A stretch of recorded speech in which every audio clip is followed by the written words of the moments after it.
Now we're going to include here an income and cost analysis. Okay, and we go back to our calculation. We do the following here. First of all, we're gonna again do a white area, but doesn't matter. Okay, and we do as follow. Here I'm going to get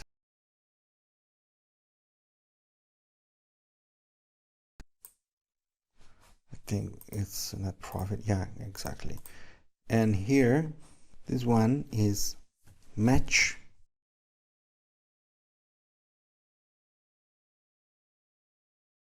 our here in our header. Exactly. You will see there will be 0, not applicable, because here we have to do this. Concatenate. So here we have to do this. Concatenate actual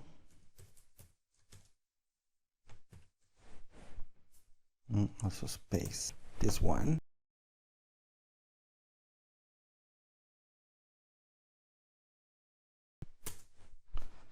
Okay, so we get these values here. You can see these are the columns where we find our values here. Okay, we can make a table, make it here.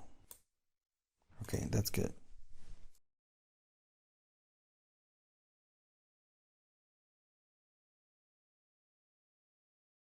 Okay, so we're going to get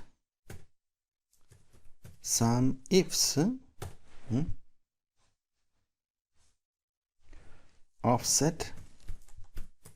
So I'm going to do the following. I'm going to do a sum ifs of values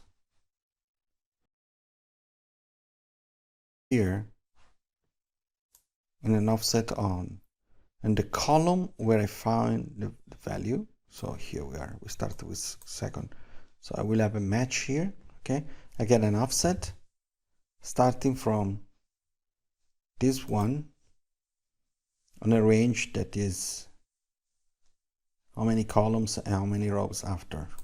Okay, we're gonna do this, and then I'm gonna sum this if I have some conditions, okay, about the dates. So I'm gonna check this column. I will sum this. Okay, I get this range with an offset. Okay, starting from this column and from these rows. Okay, the rows of the any column. So I will consider column A. We'll consider column A. So this is the column that I'm going to sum. Okay, so I will get an offset of this range starting from this column, and for rows I consider the rows of any, and I'm going to do this if I have the sum, this date is within my financial.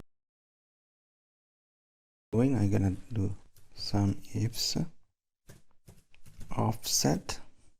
Okay, sum is the offset start from one element.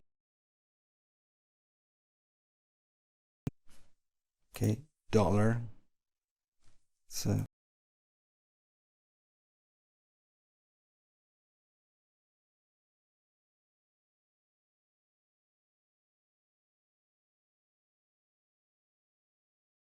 one.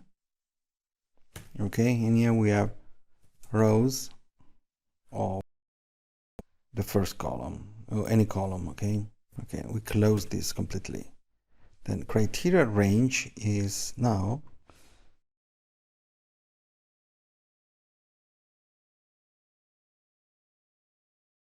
greater or equal, and calculation, this one, and then the same, but it has to be less or equal, okay, than their here end.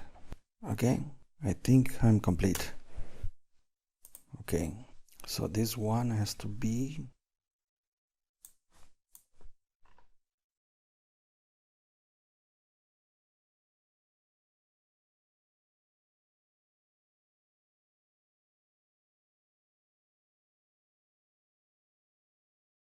this has to be this one has to be also this is absolute reference.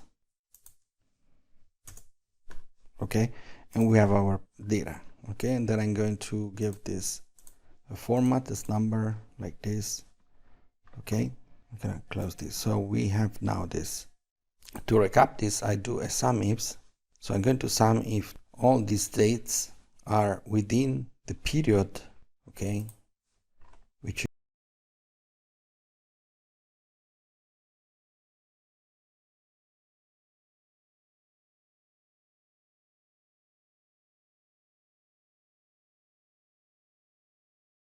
this value in all this range, this value, which is on the same row. The number of rows is basically the same as the number of columns of this range, so is 1. And then the number of columns is basically this one minus 1. And how is the height of this selected range? So how many rows I have is the number of rows of any of the columns. So this basically. So to calculate this number of rows, we just select any of these columns. So we selected the first one and we get this. And we're the